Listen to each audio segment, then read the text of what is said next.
Hey gamers, what's up? It's Golden12 back with another Honkai video. I'm all over the place with uploads today. And today I've got a condensed version of the live stream. So I just want to go over it real quickly, talk about it, get my thoughts. I'll tell you right now, 2.4 looks like a pretty good update, right? Not good for certain people summoning plans, but good for content overall. So the first things first is we have a really cool trailer where they show off multiple new characters and stuff like that. And I wish it was not lagging as I was recording. Jesus Christ. But anyways, it shows off the new characters. It even hints at future characters that you may have seen recently, like Mose and Xiao Kuo. Not Xiao Kuo, Feng Xiao. Right. You can see them in the background of the trailer, which I think is pretty cool. I'm trying to get a screenshot of them right here. Okay, well, there's one of them. Let's try to scroll back. Good for Xiao Kuo. Yeah, that's true. That's true. Yep, there he is. There's Mose. He's doing some shenanigans while Shuei's dead again somehow. And then we have the queen herself at the very end of the trailer. I'm always up for a challenge. Very slay. She's super cool. And so, yeah, pretty cool trailer. Definitely builds hype for the future characters. And I think that's great. We have our first code here. Of course, this will be in the description, or if the thing decides to load. There you go. As always, it'll be in the description. As we go further into the live stream, they talk about, just the characters. They're yapping, really. That's about it. There is a new area, of course, because we are going to the shackled prison, right? So it's going to be a new area with new enemies, all that stuff. Story-related content for those who care about that. And I'm not going to delve into what they talked about because I didn't pay attention. That's why. But we have our first character update being Lenny, who is effectively a Clara 2. That's all you really need to know. It's Clara with a guaranteed taunt, and she also does, a variety of different counters. So for anybody who wants her, good luck summoning for her. Our second new character of the update is Xiao Kuo, who is effectively Acheron's, how do I word this in a nice way? She's Acheron's boy toy. That's effectively what he is, right? He is a Nihility Fire character who does dots, but then also applies a lot of debuffs that make them take a lot of damage, right? It's just that simple. You get debuffs on every enemy action up to a certain number, and he also does other things, like damage, and that's really it. Yeah, that's all you need to know. That's what he does. That's really it. And then we have, of course, their respective banners, right? Um, there are two banners. So we have the first half, which is going to be. I skipped past it. My apologies. I should have timestamped this accordingly. I have to scroll back now. Right. Bear with me. Cool. So we have our new Clara 2 and Hua, of course, with what's her name? Hanya, Yukong, and Lynx. These banners are an easy skip, I'll be honest, unless of course you like these characters. I'll talk about that in a second. None of the 4 stars are worth your time, and I think both the 5 stars are easy skips. As for the weapon banner, same thing goes. The weapon banner is all not that good. The Abundance Light Cone is okay for some setups. The Herta Light Cone is not worth it. The free-to-play one beats it in most scenarios. And the Mole's Welcome You is actually a pretty decent one. But the real thing is there's something for the 5 stars here. Neither one of these are worth it. It's just it's what it is. You've got a Light Cone for Clara 2, and then you've got Hua's Light Cone, who's realistically not going to be that impactful on other characters. Attack is pretty nice, but again, like, this isn't something you're going to be summoning on. I think it's an easy skip for phase 1.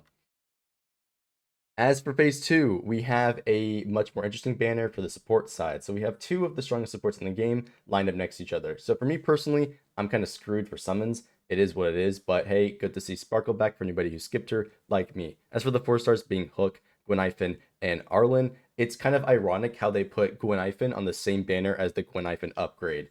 I don't know whose idea this was, but yeah, Gwenhyphen upgrade on the same banner as Gwenhyphen. It sure.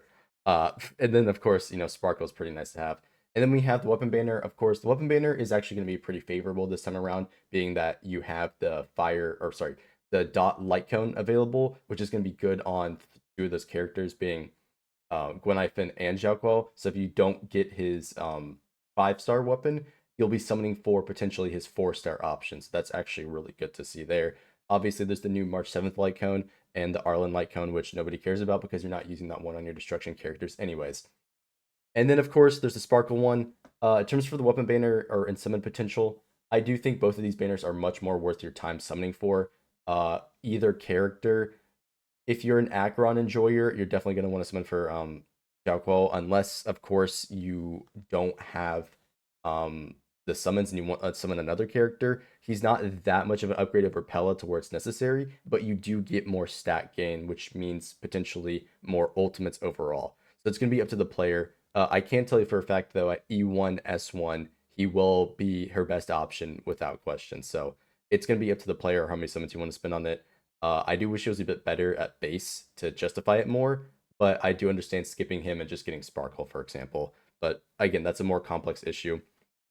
Uh, these banners, just in general, way more worth your time summoning on. And then further in the live stream, they talk about the new March 7th path. In case you guys don't know, March 7th is getting a new path, which is fantastic, right? We'll be able to get this new path via one of the events, right? You'll get the new path from the events and the Eidolons from the events. So you don't have to worry about, missing out on getting the new March 7th. It'll be completely free to play accessible. So that's good for anybody who was, wanting to enjoy their favorite Elysia clone, right? For example. And of course, in terms of her kit, she's effectively, how do I explain it? Uh, like a ratio who buffs her allies, I guess you could really say. She's got some follow-up attacks baked into her kit, and then an enhanced normal that you get for buffing an ally and them doing some stacks, right? So it's kind of like a ratio, but functions off her allies, for example. She also provides various, buffs via it be break and I believe crit. So she's actually gonna be a pretty potent character. Not anything too crazy, but I would expect around the same power level as Ratio, which is actually, pretty strong. And of course, they give her a special animation. Rip Bozo to the MC for, not getting a special She animation for certainly does. swapping paths, right? Very, very pog. Of course, we have our next code. I think I actually skipped over a code. I'm not gonna lie. Did I skip over a code? I'm actually gonna check that because I got DM'd the codes.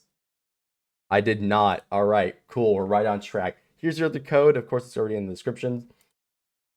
And then they actually talk about the events. So as stated previously, we'll be getting the March 7th dupes through an event. This is going to be the main event of the update. We're also be getting a background for our text again. So that's pretty cool. They look like March 7th with Boba Tea, which I don't know what it is with these games all of a sudden, but it seems like they're made by Zoomers with all the Boba Tea and like, Zoomer talk I've seen in them and references to, other anime like JJK.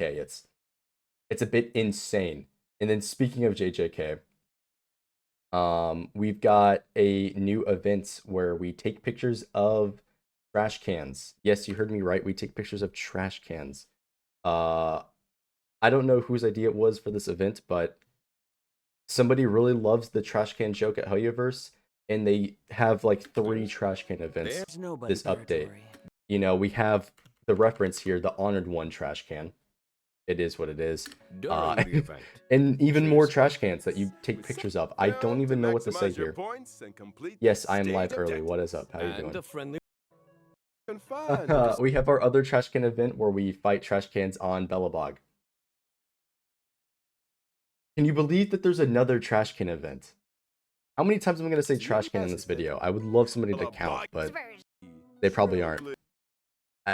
Again, another trash can event where we summon trash cans to fight. I don't know who asked for this, but hey, army of trash cans.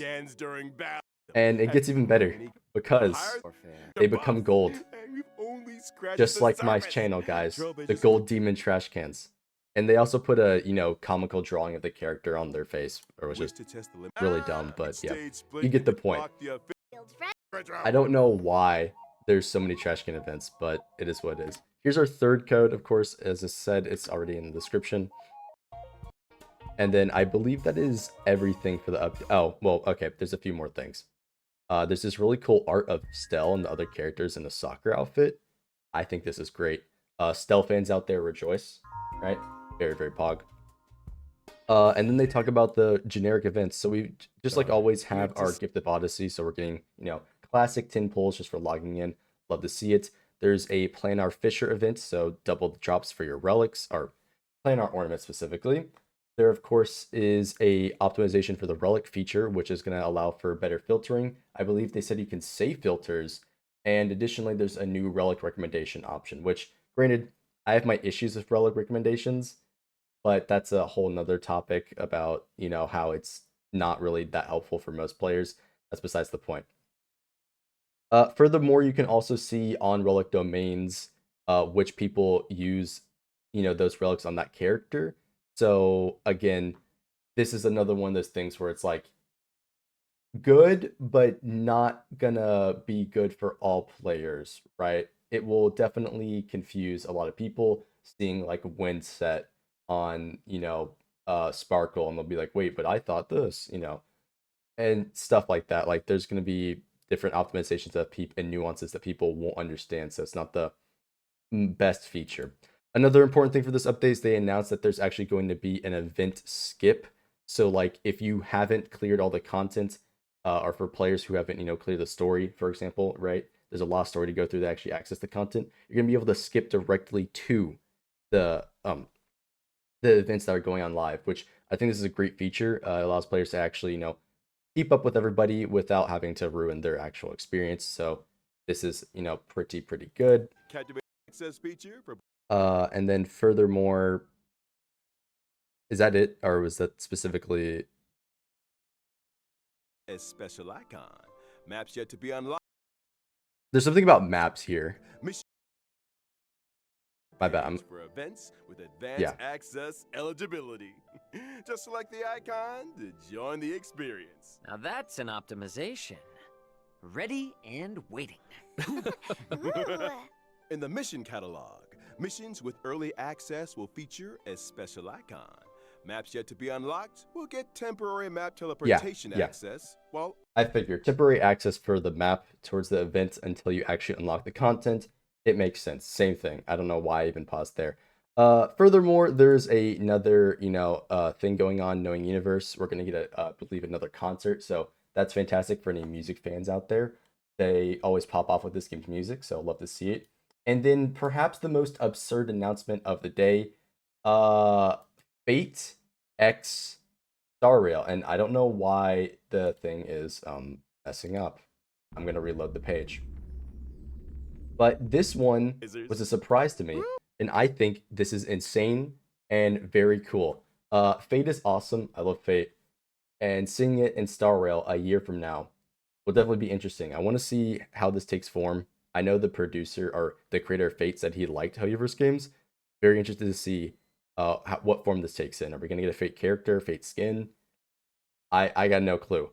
I'd love to see a Fate character put into the game, but Ufotable, they go crazy with everything. Maybe it's a Fate crossover in Fate Grand Order or something. I don't know. I'd love to see it in Honkai itself, but that's besides the point. But yeah, that's gonna be it for this video and it for the live stream recap. Hopefully I saved you 30 minutes of watching the live stream. If you like the video, don't forget to subscribe, check me out on Twitch, all that stuff, and I'll see you guys in the next one.